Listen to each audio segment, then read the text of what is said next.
پھر اللہ تعالیٰ کے احکامات کے مخالف چیزیں ہیں ان کا رد کریں گے اور دین محمدی کی تبلیغ کریں گے، اور وہ ایز ایک دین محمدی کے مبلغ کی حیثیت سے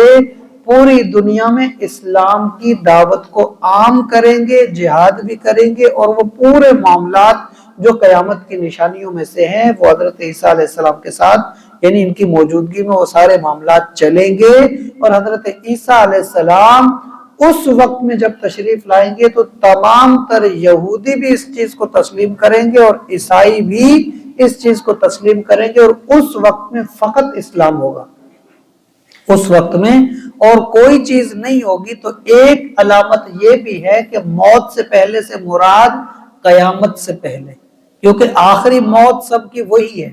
تو اس لیے کہا کہ قیامت سے پہلے یعنی موت سے پہلے سب مان لیں گے اور یہ سب تسلیم کریں گے اس وقت میں۔ ایک قول یہ بھی ہے۔ تو فرمایا کہ وَيَوْمَ الْقِيَامَةِ يَكُونُ عَلَيْهِمْ شَهِيدًا، اور قیامت کے دن حضرت عیسیٰ علیہ السلام ان کے اوپر گواہ بھی ہوں گے کہ ان لوگوں نے ایک تو یہ کہ جو انہوں نے غلط کیا اس کے اوپر گواہ ہوں گے کہ حضرت عیسیٰ علیہ السلام کی جو تعلیم تھی وہ یہ نہیں تھی کہ تم نے آخری رسول پر ایمان نہیں لانا یا صرف مجھے ماننا ہے اور عیسائی کہلانا ہے، یہ تعلیم نہیں تھی، بلکہ ان کی تعلیم یہ تھی کہ من بعد اسمہ احمد، میرے بعد آنے والا نبی اس کا نام احمد ہے، اس کی پیروی کرنی ہے،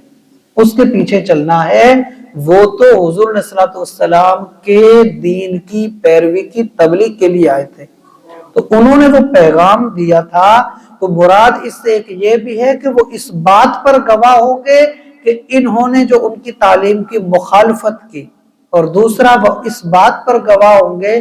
جنہوں نے ان کی پیروی کر کے ان کے بعد ان کے دین کو زندہ رکھا، یعنی ان کی اصل تعلیم پر عمل کیا، اور جب حضور علیہ الصلوۃ والسلام کی آمد ہوئی وہ حضور کا انتظار کرتے رہے، اور حضور کی آمد کے بعد ان لوگوں نے کلمہ پڑھا اور وہ اسلام میں داخل ہوئے، ان پر گواہ ہوں گے کہ یہ لوگ صحیح تعلیم پر عمل کرتے رہے، آخری نبی پر ایمان لائے اور دین کو قبول کیا۔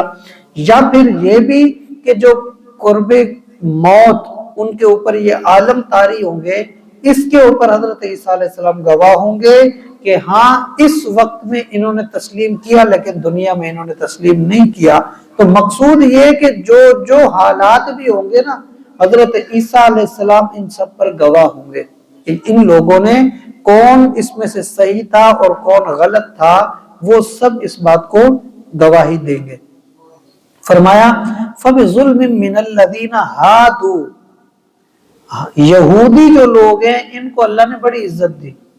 بنی اسرائیل ہی یہودی ہیں جن کی تفصیل کے ساتھ قرآن مجید میں واقعات بھی موجود ہیں۔